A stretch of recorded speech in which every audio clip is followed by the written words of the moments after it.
'Kerala story 2' movie review అండి. అయితే movie చూసినట్లయితే హిందూస్ అమ్మాయిల్ని ప్రేమించి ట్రాప్ చేసి వాళ్ళని మ్యారేజ్ చేసుకొని వాళ్ళని ఎలా కన్వర్ట్ చేస్తారు ఏంటనేది మూవీలో చూపించారు. ప్రతి సన్నివేశం కూడా మన హృదయాన్ని టచ్ చేసేటట్టు ఉంటది.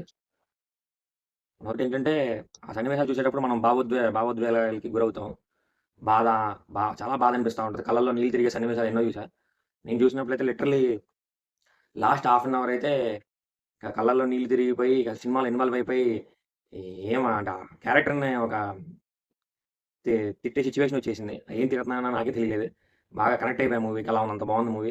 ఎక్సలెంట్ అని చెప్పాలి. అలా చేసిన ముగ్గురు ఎవరైతే సురేఖ క్యారెక్టర్ అమ్మాయి ఉన్నారో, తర్వాత మనకి వచ్చేసి దివ్య గాని, స్నేహ గాని ముగ్గురు కూడా చాలా ఇన్వాల్వ్ అయ్యి చేశారు. సలీం గాని ఆహ్, తర్వాత వీడియో చూడాలంటే ఫైజల్ గాని కింద లింక్ ఇచ్చాను. వీడియో ముగ్గురు కింద షార్ట్ వీడియో కింద ముగ్గురు గాని అక్కడ ఫుల్ వీడియో లింక్ ఉంటుంది. అది నొక్కి అంటే మనం చూడండి ఫుల్ మూవీలోకి వెళ్ళిపోతాం.